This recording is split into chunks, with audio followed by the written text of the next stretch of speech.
हम सब अक्सर सुनते रहते हैं कस्टोडियल डेथ और कस्टोडियल वायलेंस। मतलब पुलिस वाले जिसको अरेस्ट करते हैं और थाने ले जाते हैं, वहाँ उसकी मौत हो जाती है। इतना टॉर्चर करते हैं कि उसकी मौत हो जाती है। या बहुत सारे लोगों को कस्टोडियल वायलेंस किया जाता है, थाने में ले जाकर मनमानी ढंग से प्रताड़ित किया जाता है, जो कि कानून उसे परमिट नहीं करता है। ऐसे में ऑनरेबल उड़ीसा हाई कोर्ट ने अभी फिलहाल एक जजमेंट पास किया है। आज हम उसी जजमेंट के विषय में चर्चा करेंगे। इसके अलावा ऑनरेबल सुप्रीम कोर्ट ने भी एक गाइडलाइन इशू किया था 2020 में। आज हम उसकी भी चर्चा इस अंक में करेंगे, क्योंकि वह भी इसी से संबंधित है। नमस्कार, इस अंक में आप सभी का बहुत बहुत स्वागत है। पूरे देश में कहीं भी चले जाएं, पुलिस तो हर जगह मनमानी करती ही है और वो अपने लक्ष्मण रेखा को हमेशा क्रॉस करती है।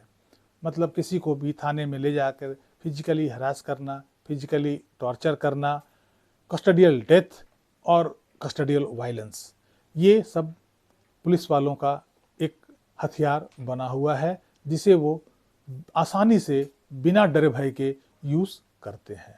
और जब मामला सामने आ जाता है, जब मामला ये वायरल हो जाता है, तब फिर उस पर पुलिस वाले लिपापोती करने लगते हैं। हमने देखा है कि कस्टोडियल डेथ के मामले में जब पुलिस वाले घिरते नजर आते हैं, फिर उस पर वो लिपापोती करते हैं। कस्टोडियल वायलेंस के मामले में भी जब उस पर एक्शन लेने की बारी होती है, तब इस बात पे भी पुलिस वाले कोई न कोई बहाना और लिपापोती करते हैं। उड़ीसा के भरतपुर में सिख रेजिमेंट के एक कैप्टन के साथ कस्टोडियल हरासमेंट होता है।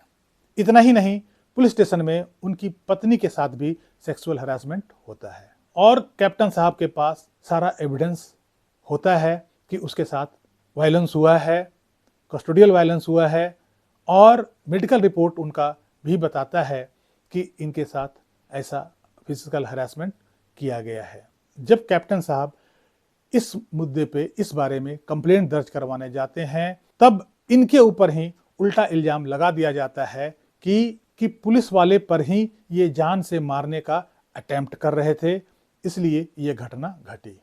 और उनकी सुनवाई नहीं हो पाती है और उनका कंप्लेंट भी दर्ज नहीं होता है। यह मामला उड़ीसा हाई कोर्ट पहुंचता है। उड़ीसा हाई कोर्ट ने यह देखा कि इतना बड़ा बात एक छोटी सी चीज नहीं होने के कारण हो गया। यदि थाने में सीसीटीवी कैमरा हुआ होता तो इतना बड़ा एडमिनिस्ट्रेटिव फेल्यूर होने से बच गया होता, या ऐसा एडमिनिस्ट्रेटिव फेल्यूर नहीं होता। मतलब एक पर्सन कस्टोडियल वायलेंस के ऊपर कंप्लेंट दर्ज करवा रहा है, लेकिन उसी के ऊपर उल्टा यह इल्जाम लगा दिया जाता है कि पुलिस वालों को ही जान से मारने का ये अटेम्प्ट कर रहा था। कोर्ट ने कहा कि ये सारी बातें क्लियर हो जाता यदि थाने में सीसीटीवी कैमरा लगा हुआ होता।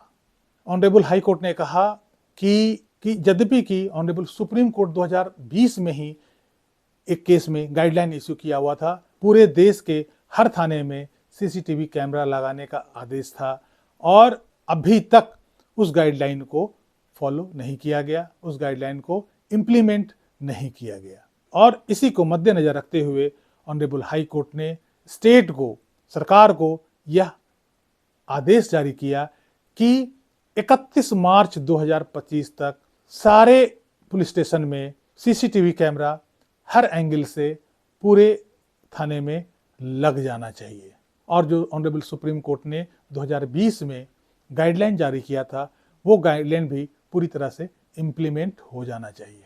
अब हम जानते हैं कि 2020 में ऑनरेबल सुप्रीम कोर्ट ने क्या गाइडलाइन जारी किया था, जो कि एक लैंडमार्क जजमेंट के रूप में था।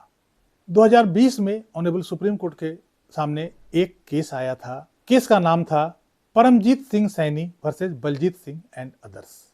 इसमें परमजीत सिंह जी द्वारा एक PIL दाखिल होता है, मतलब पब्लिक इंटरेस्ट लिटिगेशन दाखिल होता है, जिसमें देश के अलग अलग राज्यों के अलग अलग पुलिस स्टेशन में जो कस्टोडियल वायलेंस होता है और कस्टोडियल डेथ होता है, उसके बारे में जिक्र किया गया था कि इसको कैसे रोका जाए।